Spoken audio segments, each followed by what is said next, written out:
Hello and welcome all of you, and you're watching K Commerce Academy with me Kunal Singhal. So class 12 business studies का chapter number 2 हम आज start कर रहे हैं, that is principles of management. So before starting that chapter let us understand what do we mean by principle of management.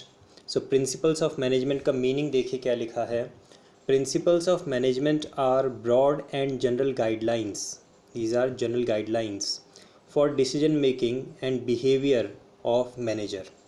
एक organisation में management का काम कौन करता है? Manager. And while undergoing with the work of management the manager need certain principles, certain techniques, certain methods to apply in various different situations.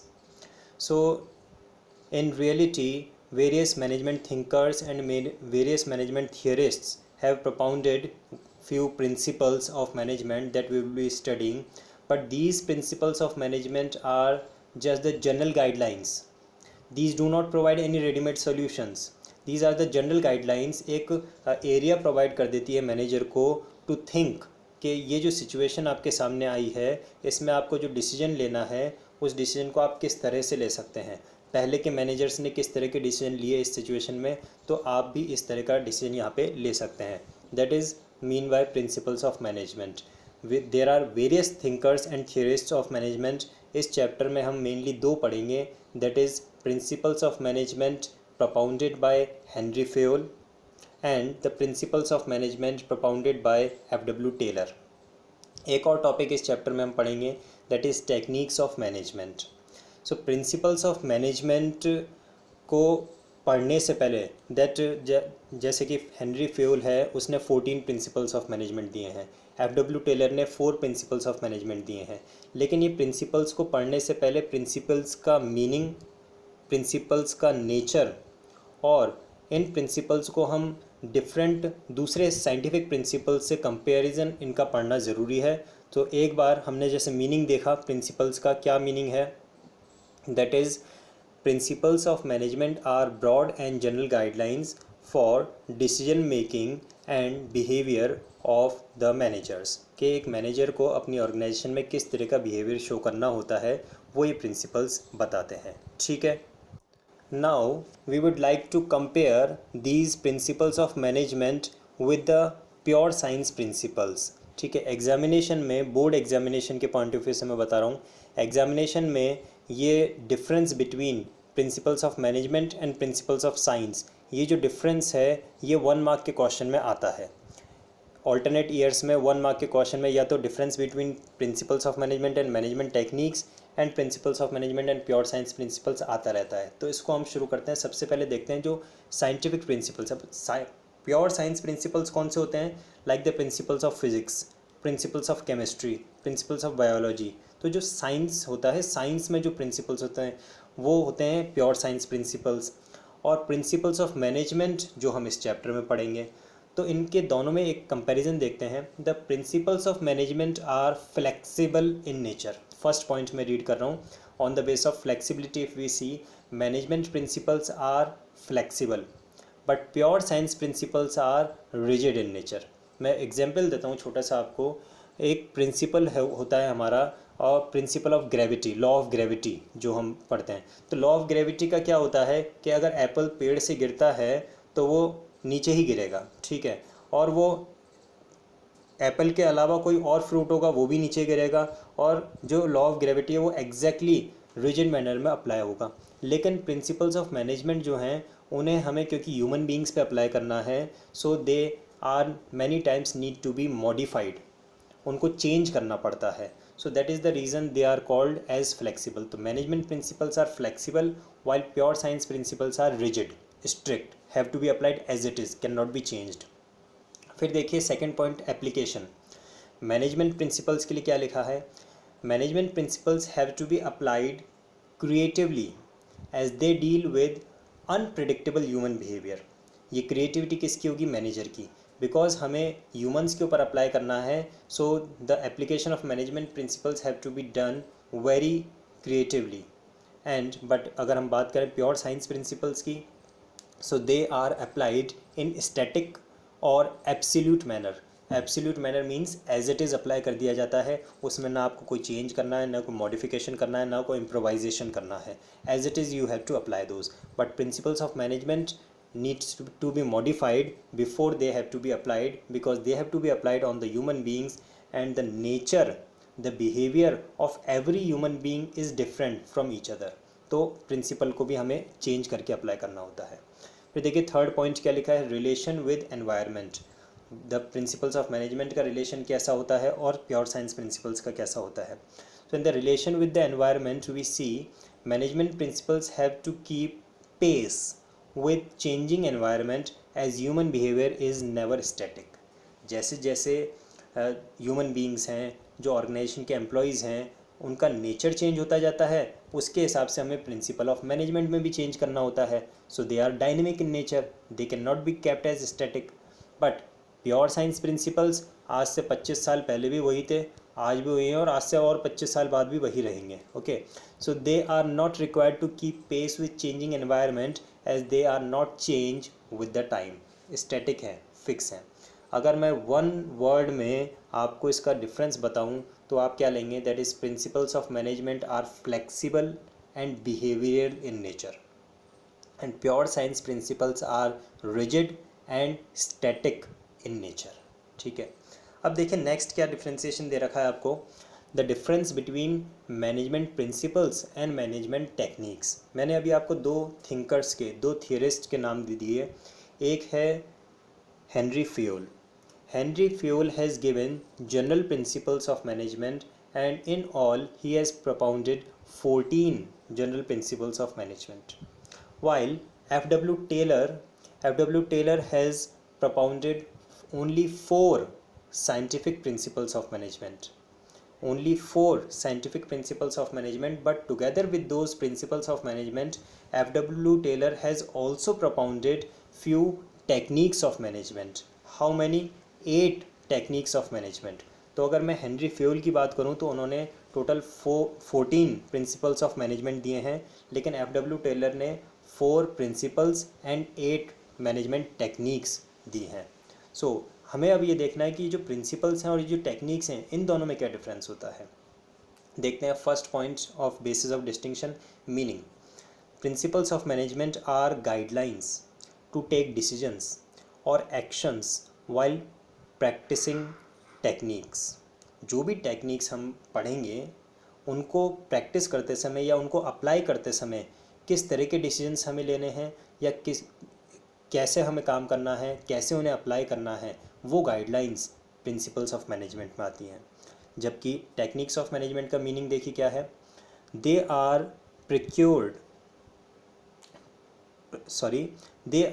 Procedures which involve a series of steps to achieve desired goals. सो ये तो क्या होता है, कुछ procedures, कुछ methods आपको दे दिए जिनको आप एज इट इज़ अप्लाई कर दो, लेकिन उनको अप्लाई कैसे करना है वो कहाँ गिवन है, प्रिंसिपल्स ऑफ मैनेजमेंट में. ठीक है, अब देखिए फ्लेक्सिबिलिटी के पॉइंट ऑफ व्यू से अगर हम बात करें तो principles of management are solely flexible, wholly flexible, but management techniques they are not so flexible. They have to be applied as it is. They are the fixed procedures, process, methods that have to be applied in a particular situation. उनको कैसे apply करना है वो principles of management में दिया है. The guidelines, the decisions that have to be taken, the action that have to be formulated, वो उसमें प्रिंसिपल्स ऑफ मैनेजमेंट में दिया है. सो प्रिंसिपल्स ऑफ मैनेजमेंट तो फ्लेक्सिबल हैं, बट टेक्निक्स ऑफ मैनेजमेंट वो इतनी फ्लेक्सिबल नहीं है. ठीक है, अब हम अपने नेक्स्ट टॉपिक पे आते हैं, that is nature of principles of management. Nature of principles of management को आप कैरेक्टरिस्टिक्स ऑफ मैनेजमेंट भी कह सकते हैं, आप इसको फीचर्स ऑफ मैनेजमेंट भी कह सकते हैं. टोटल हमें 7 फीचर्स ऑफ प्रिंसिपल्स पढ़ने हैं. पिछले चैप्टर में हमने नेचर ऑफ मैनेजमेंट पढ़ा था, और यहाँ पे हम पढ़ रहे हैं nature of principles of management के. ये जो प्रिंसिपल्स आप पढ़ने वाले हो, जो हेनरी फ्यूल ने प्रिंसिपल्स दिए हैं, जो F.W. टेलर ने प्रिंसिपल्स दिए हैं, ये प्रिंसिपल्स किस तरह के होते हैं. तो यहाँ पे 7 नेचर उनके दिए हैं. यूनिवर्सल एप्लीकेबिलिटी होती है इन प्रिंसिपल्स की, जनरल गाइडलाइंस हैं, रेडीमेड सॉल्यूशंस नहीं, जनरल गाइडलाइंस हैं. Formed by practice and experimentations हैं, overnight can not be form नहीं किया, ऐसा नहीं कि एक रात में सोचा और अच्छे लगे और बना दिए. They have been formed by practice, flexible nature के हैं, मॉडिफाई किए जाते हैं, मेनली बिहेवियरल हैं क्योंकि ह्यूमन बींग्स पे अप्लाई करने हैं। इन सभी प्रिंसिपल्स में कॉज एंड इफेक्ट रिलेशनशिप होता है, इसको मैं डिटेल में अभी एक्सप्लेन करूँगा आपको कि कॉज एंड इफेक्ट रिलेशनशिप क्या होता है। And they are contingent in nature, contingent का मीनिंग होता है अनसर्टेन। अब ये सारे जितने प्रिंसिपल्स हैं इनको हम ये जितने फीचर्स हैं, कैरेक्टरिस्टिक्स हैं, इनको हम डिटेल में समझते हैं, ठीक है। तो सबसे पहला हमारे पास में है that is universal applicability. The principles of management that we will study in this chapter, all the principles have universal applicability. It means अगर हम इसे इंडिया में अप्लाई करें तो सेम प्रिंसिपल यूके में भी एप्लीकेबल है, सेम प्रिंसिपल यूएस में भी एप्लीकेबल है, सेम प्रिंसिपल ऑस्ट्रेलिया में भी एप्लीकेबल है। ये principles of management universally applicable होते हैं। टुगेदर विद दैट आप चाहे ये प्रिंसिपल्स बिजनेस ऑर्गेनाइजेशन में अप्लाई करो या नॉन बिजनेस ऑर्गेनाइजेशन में अप्लाई करो, किसी प्रॉफिट मेकिंग ऑर्गेनाइजेशन में अप्लाई करो या नॉन प्रॉफिट मेकिंग ऑर्गेनाइजेशन में अप्लाई करो, मैन्युफैक्चरिंग ऑर्गेनाइजेशन हो, ट्रेडिंग ऑर्गेनाइजेशन हो, सर्विस सेक्टर हो, कहीं पे भी हम अप्लाई करें, these principles of management have universal applicability. अच्छा, ये जो स्लाइड्स अभी चल रही हैं, आप चाहें तो वीडियो को पॉज करके इन्हें नोट डाउन कर सकते हैं। These can be formed as the notes for your examination purpose. बहुत ही सिंपल और ईजी लैंग्वेज में लिखे हुए हैं, अगर इनको आप नोट डाउन कर लेते हो तो एग्जामिनेशन में आप इनको याद करके एज इट इज़ प्रेजेंट कर सकते हैं। So just pause the video and note down these 4-3 sentences for each and every nature. Total 7 characteristics, ये 7 फीचर्स हम पढ़ेंगे प्रिंसिपल्स ऑफ मैनेजमेंट के। फर्स्ट है आपका universal applicability. These principles are applied in all the countries in all sorts of organisations. देखते हैं second क्या है। The second is these are general guidelines. Principles of management never provide a readymade solution, they are just the general guidelines कि आप ऐसा कर सकते हो। ये they just provide a area to think to the manager. देखिए क्या लिखा है, the principles of management are not definite like the principles of physics and chemistry. The principles of management do not provide readymade solutions, instead are of the nature of general guidelines. They do not provide ready-made solutions, they are just general guidelines, okay, and they have to be adjusted, they have to be modified, they have to be improvised as per demand of the situation। जैसी situation होगी उसके accordingly हमें इन्हें change करना पड़ता है, हमें इन्हें modify करना पड़ता है, ठीक है। So सेकेंड कैरेक्टरिस्टिक हमने पढ़ा प्रिंसिपल्स ऑफ मैनेजमेंट का, that these are general guidelines. First क्या था, they have universal applicability. Second क्या है, दीज आर जनरल गाइडलाइंस। देखिए third, the principles of management have been formed by practice and experimentation. ऐसा नहीं कि पर्सन को रात को सोते सोते सपना आया, उसने सोचा ये प्रिंसिपल अच्छा लग रहा है, ये रूल अच्छा लग रहा है, इसको हम प्रिंसिपल बना देते हैं, ऐसा नहीं है। ये जो भी मैनेजमेंट थियरिस्ट हैं, जो भी मैनेजमेंट थिंकर्स हैं, they have just applied these various principles under various situations. They have just collected the observations. जो भी प्रिंसिपल्स ऑफ साइंस है वो भी तो ऐसे ही होता है कि हम लेबोरेटरी में एक्सपेरिमेंट करते हैं, एक्सपेरिमेंट करके ऑब्जर्वेशंस रिकॉर्ड करते हैं, और जब रिपीटेड एक्सपेरिमेंट्स पे सिमिलर ऑब्जर्वेशंस हमें मिलते हैं तो हम बोल देते हैं that this is a principle, okay.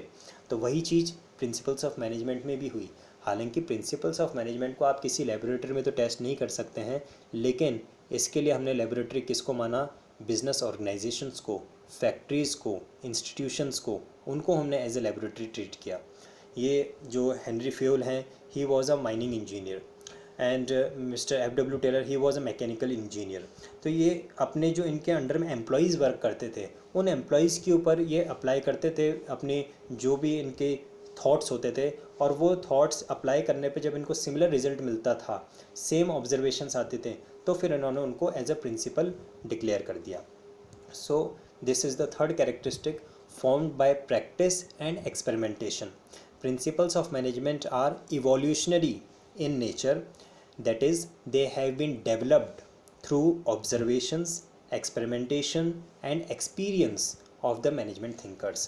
Different situations में उन्होंने अप्लाई किया अपनी जो थिंकिंग थी उसे, और जब उन्हें सेम एक्सपीरियंस मिला, सेम ऑब्जर्वेशन अचीव हुआ, then they develop them as a principal.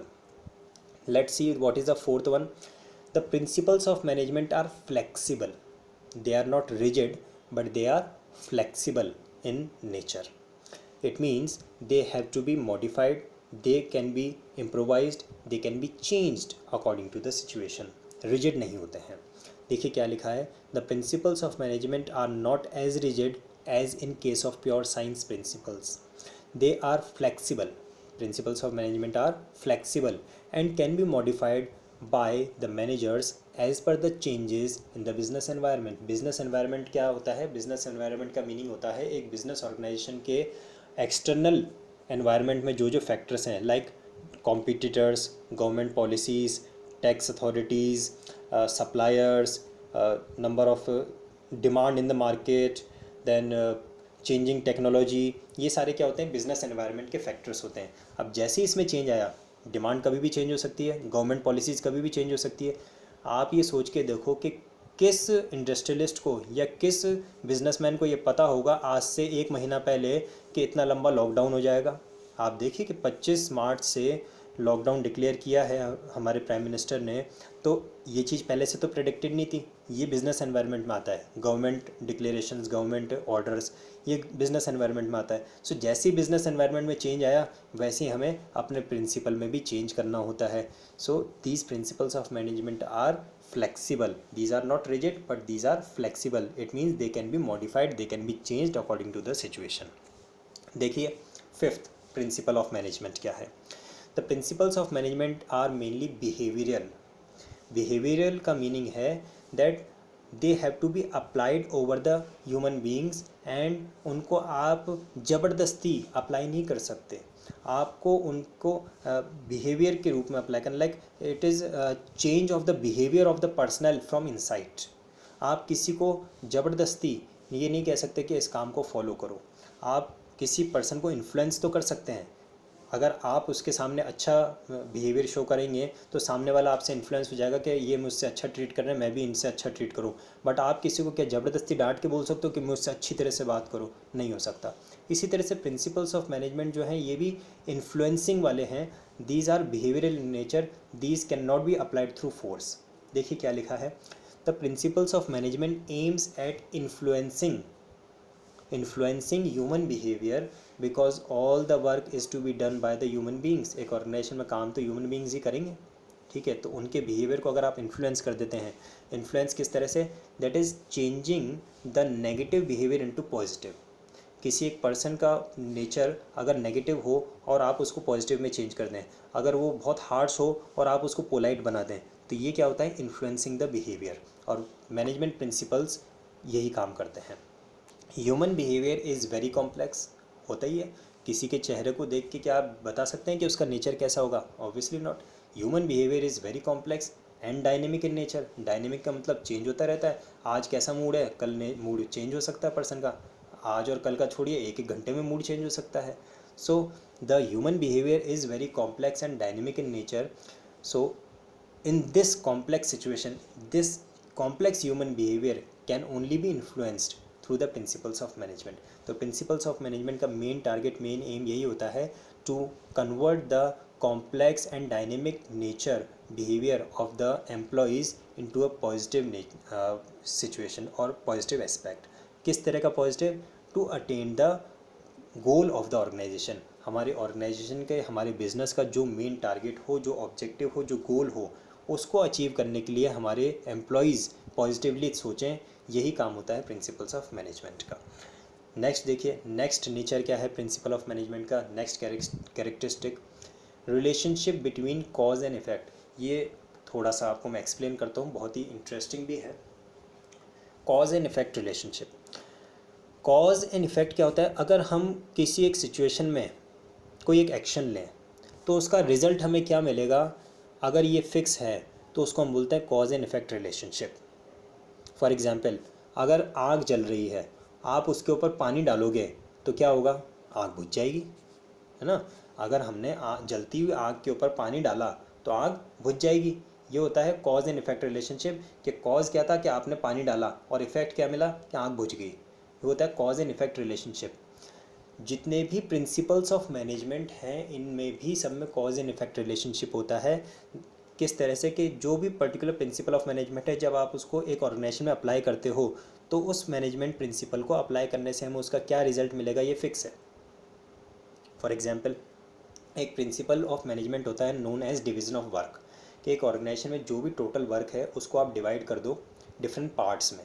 जब आप डिफरेंट पार्ट्स में डिवाइड कर देते हो और उसके बाद में अलग अलग पार्ट एक एक पर्सन को अलॉट कर दो, 1 person should be allotted only 1 part of the work. तो एक पर्सन को आपने अलॉट कर दिया, भाई तू सुबह से लेकर शाम तक सिर्फ एक ही काम आपको करना है, डिफरेंट पूरा काम नहीं करना है, आपको एक ही काम करते रहना है। फॉर एग्जांपल, अगर किसी पर्सन को आपके ऑर्गेनाइजेशन में फर्नीचर का काम होता है, फर्नीचर बनाते हैं आप, तो उसमें लकड़ियाँ काटने का काम भी होता है, उसमें उन लकड़ियों को असेंबल भी करना होता है और फिर उस फर्नीचर को पेंट भी करना होता है। तो आपने एक पर्सन को बोला भी आप बैठ के सिर्फ लकड़ियाँ काटो, दूसरे पर्सन को आपने बोला इनको असेंबल करो, चेयर बनाओ, टेबल बनाओ, असेंबल करो, तीसरे पर्सन को बोला इसको सिर्फ पेंट करते रहो।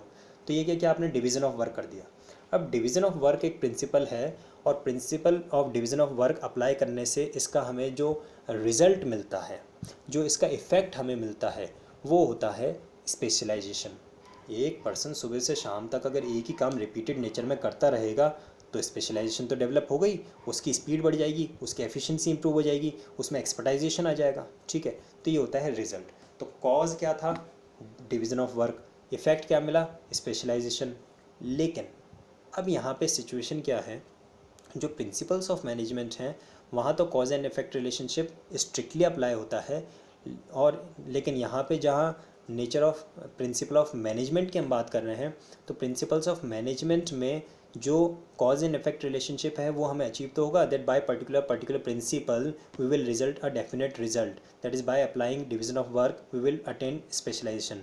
बट देखिए लास्ट 2 सेंटेंस क्या लिखे हैं, however degree of result may vary as these principles are applied on human beings।